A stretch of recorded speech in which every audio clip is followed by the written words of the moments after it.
આગળ વાત અમદાવાદની કે જ્યાં ગુમામાં દીપડા મુદ્દે અત્યાર સુધીના સૌથી મોટા સમાચાર।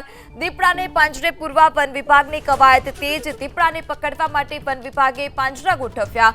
ગત રાત સુધીમાં આજ રાત સુધીમાં દીપડાને પાંજરે પૂરવા માટેની કવાયત હાથ ધરવામાં આવી છે।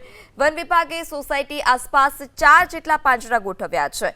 ત્યારે ગુમા વિસ્તારમાં દીપડા દેખાતા લોકોમાં દહેશત છે। આસપાસના વિસ્તારના લોકોમાં પણ ફફડાટ છે। વન વિભાગે પણ કવાયત હાથ ધરી છે।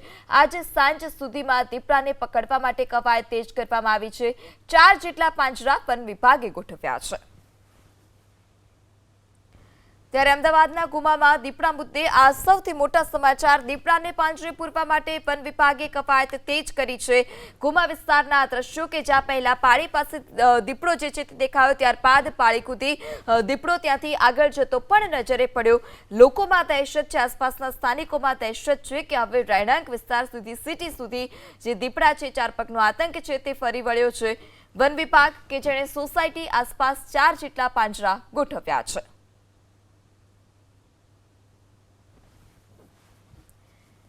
ત્યારે દીપડાને પાંજરે પૂરવા માટે વન વિભાગે કવાયત પણ હાથ ધરી છે। જે વિસ્તારમાં જે સોસાયટી આસપાસ આ દીપડો દેખાયો ત્યાં સોસાયટી આસપાસ 4 જેટલા પાંજરા ગોઠવવામાં આવ્યા છે। આ સાથે જ સર્વેલન્સની કામગીરી પણ કરવામાં આવી છે।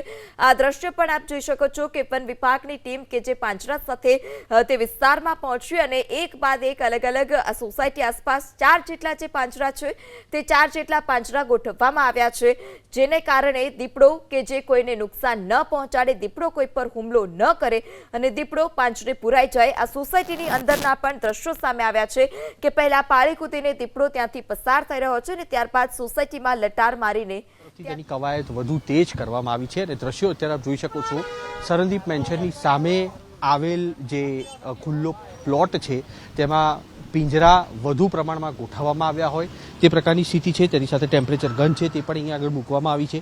વન વિભાગની તૈયારીઓ છે કે આજે મોડી રાત સુધીમાં દીપડો છે તેને પકડી પાડવામાં આવશે અને તેના કારણે થઈને આ જે જગ્યા આપ જોઈ રહ્યા છો ત્યાં આગળ 3 જેટલા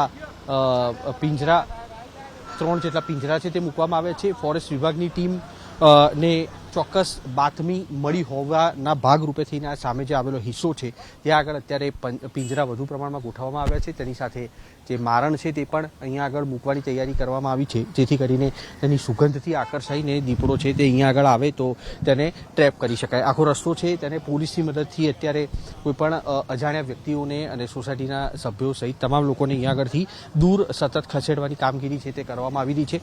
આ જે હિસ્સો આપ જોઈ રહ્યા છો તે સોસાયટીની એક્ઝેક્ટ સામેનો રોડ અહીંયા આગળ છે, જ્યાં આગળ આ પિંજરા મૂકી અને વન વિભાગ તરફથી દીપડાને પકડવા માટેની કવાયત સવારથી અત્યાર સુધીમાં વધુ તેજ કરવામાં આવી છે। કેમેરામેન પિયુષ લેવર સાથે કુશાંક સોની, એબીપી અસ્મિતા, અમદાવાદ। ત્યારે અમદાવાદના ગુમામાં દીપડાને પકડવા માટે વન વિભાગે પણ કવાયત હાથ ધરી છે। દીપડાને પાંજરે પૂરવા માટે વન વિભાગે સોસાયટી આસપાસ 4 જેટલા જે પાંજરા છે તે 4 જેટલા પાંજરા ગોઠવ્યા છે। આ સાથે આજ રાત સુધીમાં, મોડી રાત સુધીમાં દીપડો પાંજરે પુરાય તે પ્રકારની કવાયત પણ હાથ ધરવામાં આવી છે। દીપડાને પાંજરે પૂરવા માટે પાંજરામાં મારણ પણ મૂકવાની જે કામગીરી છે તે વન વિભાગ તરફથી કરવામાં આવી છે, જેનાથી દીપડો પાંજરા તરફ ખેંચાય અને દીપડો આખરે પાંજરે પુરાય, કોઈને દીપડો હાનિ ન પહોંચાડે તે હેતુસર આ પ્રકારની જે કામગીરી છે, કાર્યવાહી છે તે હાલ અત્યારે કરવામાં આવી રહી છે। ગુમાની સોસાયટીમાં દીપડાની આ પ્રકારની લટાર કે જે સીસીટીવીમાં પણ કેદ થઈ છે। આજ રાત સુધીમાં દીપડાને પાંજરે પૂરવા માટેની જે કવાયત છે તે કવાયત પણ હાથ ધરવામાં આવી છે। વન વિભાગની ટીમ કે જે સતત હાલ અત્યારે કામગીરી કરી રહી છે, દીપડાને પકડવા માટેની જે મથામણ છે તે મથામણ પણ હાલ અત્યારે કરવામાં આવી રહી છે। ગુમા વિસ્તારમાં જ આ પ્રકારે જે દીપડો હતો તે દીપડો દેખાયો હતો અને હવે દીપડાને પકડવા માટે વધુ તપાસ પણ હાથ ધરવામાં આવી છે। ત્યારે વન વિભાગની ટીમ કે જે પાંજરા લઈને ત્યાં સ્થળ પર પહોંચી અને હાલ અત્યારે જે પાંજરા ગોઠવવાની કામગીરી છે તે પાંજરા ગોઠવવાની કામગીરી કરવામાં આવી રહી છે। જે સોસાયટીમાં લાગેલા સીસીટીવી અને આસપાસના વિસ્તારમાં લાગેલા જે સીસીટીવી છે તે સીસીટીવીમાં દીપડાની લટાર કેવા પ્રકારની છે, દીપડો ક્યાંથી જે મોટી પાળી છે તે કૂદીને આવે છે, સોસાયટીમાં તે ફરી આટાવીટા કરીને જાય છે, આ તમામ જે ગતિવિધિઓ છે તે સીસીટીવીમાં કેદ થઈ છે। સીસીટીવી પણ આપ એબીપી અસ્મિતાની સ્ક્રીન પર જોઈ શકો છો કે દીપડો સોસાયટીમાંથી પસાર થાય છે। જે પાળી જે આ સોસાયટી બહાર બનાવવામાં આવી હોય પ્રોટેક્શન વોલ પુલ તરીકે તે પાળી કૂદીને જ જે દીપડો છે તે ત્યાંથી પસાર થયો હોય તે પ્રકારના આ દીપડાના સીસીટીવી જે છે તે સામે આવ્યા છે। સોસાયટી આસપાસનો જે વિસ્તાર છે ત્યાં વન વિભાગ તરફથી 4 જેટલા પાંજરા જે છે તે 4 જેટલા પાંજરા ગોઠવવાની જે કામગીરી છે તે હાલ અત્યારે કરવામાં આવી રહી છે। વન વિભાગની ટીમ પણ સતત જે કામગીરી છે તે કામગીરી કરી રહી છે। આ સાથે પાંજરામાં મારણ પણ મૂકવામાં આવ્યું છે, જેને કારણે જે દીપડો છે તે આકર્ષાય અને પાંજરામાં આવી જાય। કુમારશીલા બોપલમાં ડરનો માહોલ હાલ અત્યારે જોવા મળ્યો છે। આ સાથે લોકોને સાંજના સમયે બહાર ન નીકળવા પણ સૂચના આપવામાં આવી છે। ત્યારે ડીસીએફ મિલન જાનીનો સૌથી મોટો દાવો દીપડા ઘણા સમયથી વસવાટ કરતા હોવાની આશંકા હોવાની વાત ડીસીએફ તરફથી કરવામાં આવી છે। દીપડો આજે સીસીટીવીમાં કેદ થયો। સીસીટીવીને કારણે પહેલીવાર દીપડો દેખાયો। દીપડાનું અહીંયા વસવાટ હોઈ શકે છે તે પ્રકારની વાત ડીસીએફ તરફથી કરવામાં આવી છે।